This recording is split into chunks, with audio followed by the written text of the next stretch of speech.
why so many career transitions fail, and how to avoid the number one mistake professionals make when transitioning. Welcome to Personal Development Mastery, the podcast helping midlife professionals in transition turn uncertainty into clear direction and confident next steps. I am your host, Agi Keramidas. Join us every Monday for in-depth conversations with experts and every Thursday for shorter solo episodes with insights and tools you can use. This is episode 574. If you are looking to move beyond surface-level career success and reconnect your work with meaning, this conversation explores how fear, ego, and incremental change shape the path to fulfillment. Before we start, if you are a midlife professional ready for change, I offer one-to-one coaching to help you get clear on what's next and create a realistic plan forward.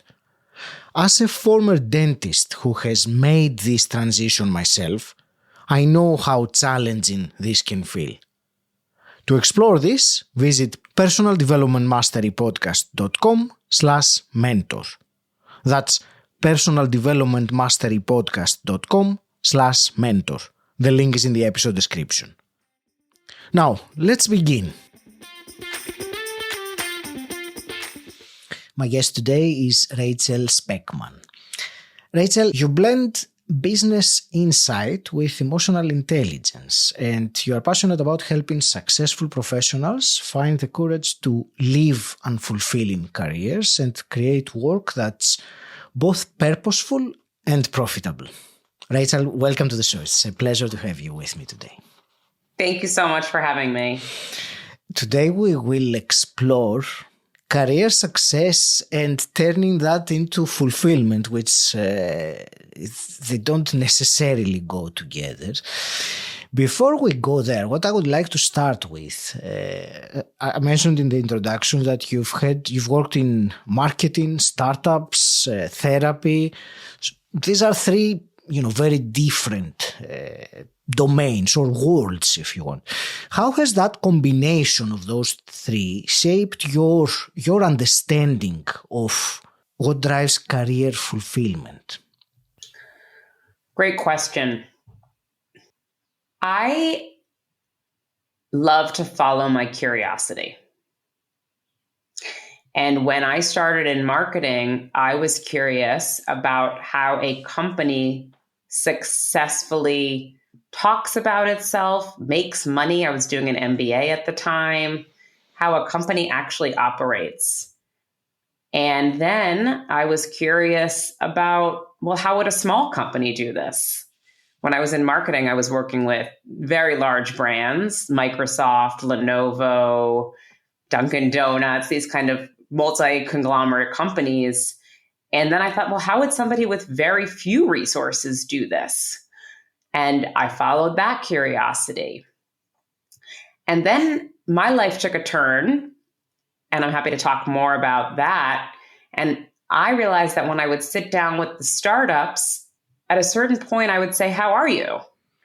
And they would talk about how they were, and I'm stressed about this. And then they'd say, here's what's going on with my company. And I would pause and I would say, wait, I'm actually more curious about how you're doing than how your company is doing. And so I share this because the thread is actually following what interests you most and then building a career around that, which I call reverse engineering your career. And it sounds easy, probably, and it's not. And it sounds maybe like a quick fix. It's not.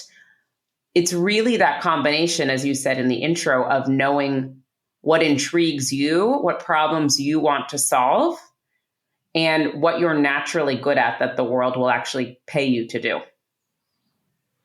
I want to start or to continue, actually, since we are going to talk about transition or changing career, or you mentioned the reverse engineering, and we'll talk about that a bit later.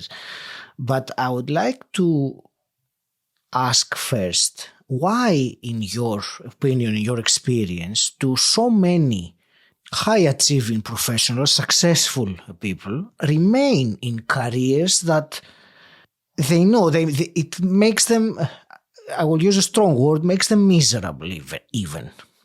Why do they do it and remain that even though they know they are unhappy? Let's start with this fundamental question. The shortest and longest answer is fear. And it's fear of many things, fear of change, fear of the unknown, fear of financial, I'm not going to say maybe volatility or that changing. So it's this kind of shackled feeling to, well, this is my bed. I got this law degree. I got this engineering degree. Now I have to do it. And sometimes you do have to do it for a little bit. You have to pay back your student loans. You have to, I help people, what I say, make a calculated risk plan. Mm-hmm. So I don't encourage anyone to quit or to be impulsive without a plan, without a network, without a strategy, and potentially the right certifications to make a change. But really, I think people stay stuck because they feel fearful of change. They have real bills, responsibilities, just like I do, just like you do. And I think the other thing is people feel like they have to do it all at once. Mm. So I love to share that I ask everybody in my intake form, what % happy are you? Or maybe to your question, what % miserable are you? But I try to be asset-based. So I say, what % happy are you? Yeah. And do you want to guess out of 100 what most people say? 60. That would be nice. Most people find me when they're 20 to 40%. Really? Oh, wow. Okay. So yes. My choice of word miserable, it was not far from the reality. No, it's very appropriate. And it really starts to take a toll on your mental health, your physical health, mm-hmm. your relationships. And so most people find me or reach out to me, and I'm not shaming them. That's just literally the data. Because when we're really starting to feel stuck, that is when we realize this is unsustainable to be this stuck. I will ask someone as a joke, would you drive a car that was 80% falling apart? Or would you live in a house that was 60% falling apart? And of course we say no, but we stay there for our careers. And I work with people and say the goal is to get to 80%. This answers your question about why they stay. We're not going to go from 20 to 80% overnight. I say it takes about 4 to 6 months of hard work to get unstuck. And you're going to go from 20% to 25% to 30%. And so it's an incremental change, and it's not an instant gratification all at once change. I think that goes without saying. And anyone that believes that doing that instantly will create the life of their dreams, they're probably going to see that this is not exactly like that. There is a journey, a path to that. I will stay a little... Yes? Is it okay if I add a quick metaphor to that? I'm a very visual person, and I come from education. So I love the metaphor or the visual of a duck swimming on the water, which is that you think it's gliding and it looks beautiful, but underneath it's paddling really fast. It's going through muck. It's stuck in the weeds. That we see what looks like the top, but we have to work on what's underneath as well. So I will stay for a bit to, let's say there is someone listening now and they are at that stage. They have started to, or they are realizing that this is unsustainable. You use that word, that they are not happy with how their life is because they are in a career that does not fulfill them anymore. Perhaps it did in the past, but anymore. So they are contemplating the options. What I would like to ask you is there a question that you would like to give to someone listening that is like that they can, sit with it, perhaps tonight, just ponder on it to perhaps help them towards a direction, a decision? Yes, I have a few, let's call it preliminary, almost thought starter exercises, but I encourage you to grab a pen and paper or an Excel to do these. So the first one I love to give people is, I will say, design your perfect workday. What time are you waking up? Are you by yourself? Are you with the community? What projects have you worked on? What problems are you solving? Really walk through 8 to 9. I have a cup of coffee and we're talking about this situation. 9 to 11. The more detailed we can get about what our perfect day looks like, we can start to understand what's actually close to it right now and what's far from it. What lines up around how we're spending our time and how that's a reflection of what our values actually are and what skills we're using. Another exercise I like to give people is, this is sort of a similar way of doing that, but it's a little bit different, which is, I will say, look at the last week of your life, work life, for the last 48 hours. And I want you in an Excel to write down the top 5 things that you spent your time on. So let's just say it's podcasting, emailing, setting up meetings, Excel, whatever it is. In the next column, I want you to write what % of your time you were doing that throughout your workday.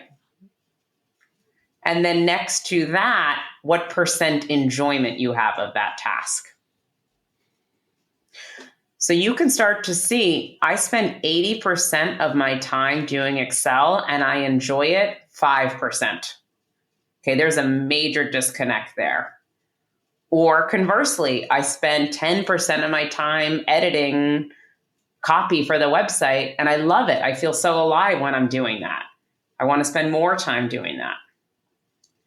That is a, let's call it, quote, basic, or in therapy, we say meet the client where they're at. Yes, we can dream about where we want to go. Let's identify where we are right now. And even having that data, oh, I have an extra hour in my workday. I mean, that would be nice, but let me do that thing that's a little green that I love doing. So the more we start to, I say, turn up the volume, this is what I say therapy is and coaching. At the end of the day, it is turning up the volume on the things that are going well and turning down the volume on the things that aren't going as well. The way you describe this, for me, I understand that it applies more to someone who wants to make, let's say, a pivot in what they're doing. If, let's say, someone wants to do something completely or has the feeling that what they're doing now, there is nothing here on the second column that has much enjoyment, and they want to go to a different direction, but they're not sure what direction that might be. Perhaps they have an idea, but as you know, in these cases, there is a lot of uncertainty that can cloud one's, clear decision-making process. So for someone who still exploring, you said describe your ideal day. So let's say someone says, Rachel, I have no idea how I would like my ideal day, working day to be, because I'm not sure what kind of work I would like to do. What's something you would tell her? This is what I would say. I would kind of give part 2 of this exercise, part 3. There's a book that I reference with clients. It's called Meaningful Work. And it's a great book. And one of the exercises, they call it the 3 C's. There are 3 C's that essentially combine together to create our work feeling meaningful. And those 3 C's are community, contribution, and challenge. And so I would ask that person, what's your favorite community that you've been in to date and why? What's your dream networking room? And it could be, there's no judgment. That's a huge thing I work on with people. We're not judging ourselves. Oh, I was trained to be a doctor, but I really want to be in a room full of restaurant owners. Great. Well, now you know. What is the contribution or the impact that you want to be making? Do you want to be working with individuals? Do you want to be working with policy? What does contribution mean to you? And then what's the last challenge that you solved that you felt really great about? And history has a way of kind of repeating itself. You don't need me to tell you that. One of the favorite exercises that I do with people early on is called the internal resume. Mm-hmm. So I want you or whoever's listening to take out your resume, and for each job, nobody's going to see this except for you and maybe a coach, and maybe ChatGPT if you use ChatGPT. But I want you to write down your favorite moments at that job. Maybe nobody saw what you were doing. Maybe you went in early. Maybe you did a remote job that you didn't even think you could do. You led a team. What were some of your favorite moments, and what was actually happening in those moments internally for you? It's so different than the external resume that we put out there. Mm-hmm. But that's a really good way to start to get unstuck, to start to say, oh yeah, I did. I just had somebody do this. She was like, in high school, I love that I got to run this huge event. Great. What did you love about it? Oh, I got to bring these people together. All of a sudden, it's this aha goes off about the things that you love to do. You could call it the flow state, but it's really just moments that you're proud of. That's great. You mentioned, and I will go to that because it is, I believe, quite important to discuss today. You use the word challenge. So let's move on now, the timeline, and let's discuss about someone who has gone past that initial stage of being, at the crossroads, and they have taken the plunge, and they are already in transition. Tell us about the biggest challenge that one faces during that time. I mean, the answer is it varies so much, but I will say I think a constant challenge that I experienced when I made a large career change and that I see my clients experience is, let's call it reputational management. Okay. So I left a fairly cushy job. I wasn't that motivated at all. It was fine, but it was not the right room for me. That's the other thing. I call it the right room. What rooms do you want to be in? Mm-hmm. I was not in the right room. And I went to become a therapist from working with investment bankers and corporate, all kinds of things. And really one of the largest challenges was having the courage and being brave and saying, I'm doing this. And I had all kinds of people say, are you okay? Advising me against it. This is not a great move for you. I didn't ask them. They were just telling me their own stuff. And I will say, I'll put my therapist hat on for a moment. When we talk about big things, grief, transitions, even buying a house, large investments, people will tell you their opinions when you don't ask for it. And so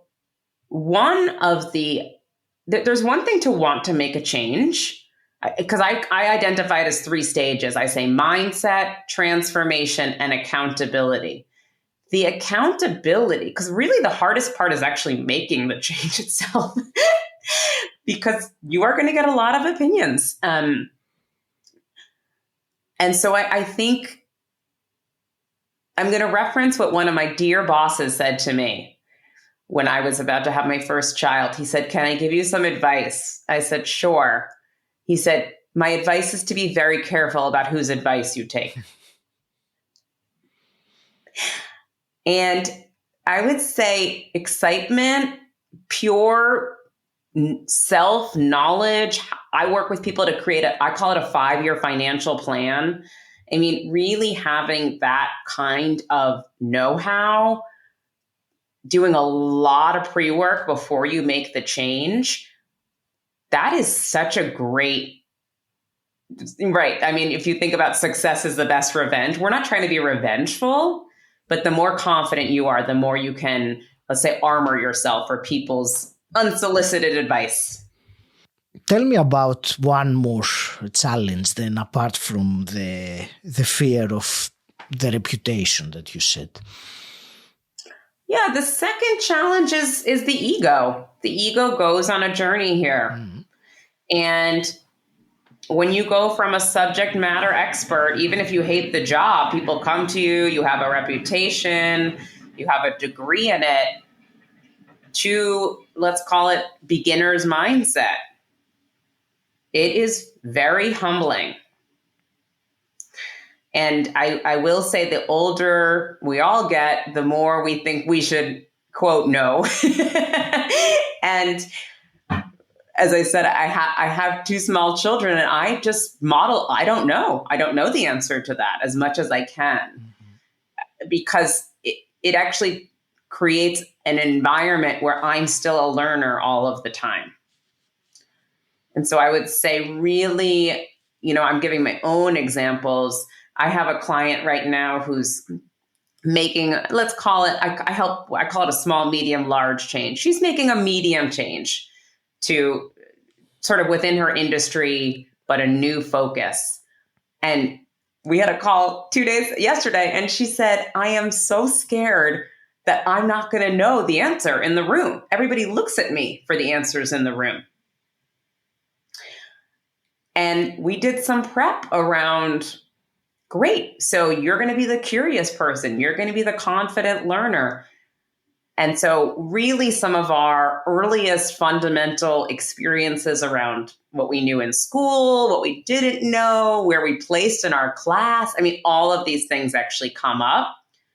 And it's really important to be kind to ourselves. And one last thing I'll say about this is I asked that client, I said, on day 1 of the job where you are now the expert, were you the expert day 1? No, you were not. So sometimes you got to start again. Thank you for this answer. You used the word humbling experience, which I think it is very appropriate to use. And I think many can relate to that. I can relate as with my own professional transition that it does take some time for you to get. I remember, I will tell you about myself when I did I practiced dentistry. I didn't just start practicing dentistry. I had to go to university for many years. And then in the beginning, I was very, very, unsure about my capabilities built as I was practicing. And I think it's important what you said for someone to realize that reaching a level of, competence and authority in their career, and then having to start in a way, certainly at a much, you use the word beginner, I think beginner's mindset. What I want to ask about this actually is transferable skills of that. What's your thoughts now on someone that has done the transition? How many or which one of those skills could they use to position themselves in at least psychologically, not necessarily in a matter of knowledge, but at least their confidence to be reinforced because they have had all those skills, which may not necessarily be the same skills that they need in what they're doing now, but to some extent, they can be transferred. I hope my question makes sense. I think it does. And if it's okay with you, I'll use you as an example of transferable skills. That's fine. The student is the teacher is the student. You were a dentist, right? And I know very little. I was a teacher. There's a technical aspect to the mouth and the teeth and the gums. And there's also the human experience of making someone feel confident, making somebody feel less nervous, managing the systems that you had to, other people. Same thing for me in teaching, a different technicality. So often, and this actually, I think, is a reflection of the job descriptions. This is why I help people write their ideal job description before they go and apply. I say, let's create your own bullet list of your ideal job and what skills you are using. And that's also reverse engineering it. But your transferable skills, there is a technical skill that you would have to learn if you were to become a pilot, let's say. But the transferable skills of people, communications, relationship building, that is not industry specific.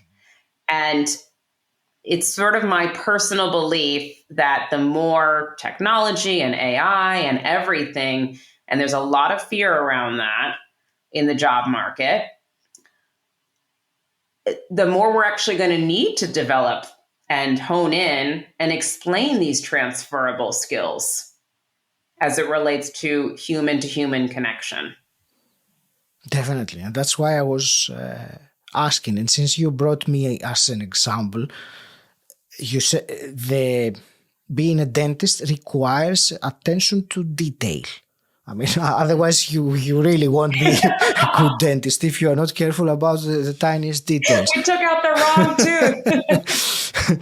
So this is certainly being thorough and meticulous and paying attention to the detail. It is a transferable skill, or making others feel at ease. And so that's also, an invitation from me to someone listening to think about the skills that are transferable, because it is they are much more than one realizes, perhaps at a blink. So do you have an exercise for that? I have a one-page Word doc that I use. It's actually from the Wall Street Journal. I really like it. And you could obviously Google or look up top skills, but this actually summarizes, let's call it the 20 most transferable skills. I'm happy to have that as a document that people can access. And it really is helpful, even when you look at that client that liked that high school event. Okay, you were organizing people, you had the attention to detail, you had vision, there's a lot in there. And I think the more I'm not living your life, you're not living my life, the more we live our own lives, we're like, oh yeah, of course, I just did that event. Wait a sec, let's slow down. You did a lot to become a dentist. You did a lot to run that event. And so it's actually, what then has to happen is the personal marketing side, which is communicating these skills and feeling really confident about them. Which is probably a topic for another conversation, because that's such a huge thing. Absolutely. I mean, I do want to tell you one of the top experiences I have as a coach. Literally, my mission is I help high-performing professionals. I will have people who come to me, they run multi-million-dollar budgets, and they manage teams, and they say, do you think I'm high-performing? So we have that on the table as well. It's a good example, and it is important to realize that in our, let's say, self-doubt, what you described, or imposter syndrome, we are not alone. It is something that, it's part of being human, I suppose. It is. And this experience can be very isolating to feel stuck in your career. And of course, we all have to be professional and put it on. So I want just real quickly, I noticed I was having a conversation with you as a client and then the next client. And I thought, these clients need to hear from each other because that's invaluable in life to have somebody who's in the same moment that you're in. I know this when I was a brand new parent, when you're caring for aging parents, you just need support, somebody who gets it at that moment. So I've transitioned to now doing group coaching and having clients connect with each other. And it's a whole nother world when you bring in community to this. Definitely. Rachel, as I'm going to start wrapping this fascinating conversation up shortly, the first thing I wanted to ask is, where do you want to direct the listener to find out more about you and your work? So you can go to madeformorecoach.com. That's the name of my company, Made for More Coach. I have a training there. You can set up a consult with me, and I'd love to talk to you there.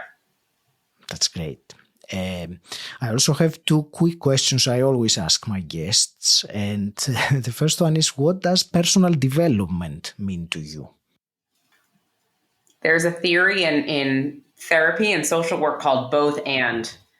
And the idea is that I'm both enough and I'm always working to be a better sense of myself. And that's my definition of personal development, both and. And hypothetically, if you could go back in time and meet the 18-year-old Rachel, what's one piece of advice you would give her? Well, first I would give her a big hug and say, it's going to be okay. I would probably say this to myself yesterday too. But I mean, I would really say, you've got this. And I think especially for me when I was 18, I felt like I had to have every single thing figured out. And it's taken me, 20 years basically to realize, oh my gosh, that's such a myth. That's such a myth. Rachel, I want to thank you very much for this wonderful and useful, I'm sure conversation that we had, and to wish you all the very best with your career and life.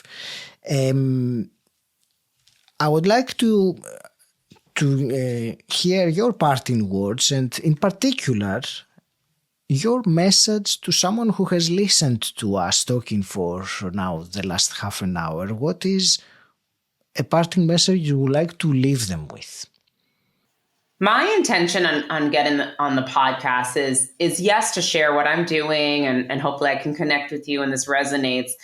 It is truly, if you leave this feeling a bit more empowered, if you have one more idea of something you could do, a friend you could reach out to who's doing something interesting, then I feel that is success, and I won't see the success. Maybe I will. Maybe you'll let me know. But really, my intention is for you listeners to understand that it's so cheesy with the name of my company. I laugh every time I say it, but I always say it came from a client who was in a really toxic work environment. My company name was just called Rachel Speckman Coaching. And then I said to the client, emphatically, I said, you're made for more than this toxic company. And the client said, that's the name of your company, Made for More. And I was like, oh my gosh, you are right. And again, we didn't really talk about organically letting things grow, but that organically happened. And so I would say to everyone who's listening, you are made for more. Have a plan. Get a group around you of smart people that believe in you. Thank you for listening to this conversation with Rachel Speckman. I hope it has given you a fresh perspective on how to approach career transitions with clarity, self-compassion, and a practical plan rather than impulsive leaps. If you are a midlife professional in a long-standing career ready for a change, I offer one-to-one coaching to help you get clear on what's next and create a realistic plan forward. As a former dentist who has made this transition myself, I know how challenging this can feel. To explore this, visit personaldevelopmentmasterypodcast.com/mentor. That's personaldevelopmentmasterypodcast.com/mentor. The link is in the episode description. Until next time, stand out, don't fit in,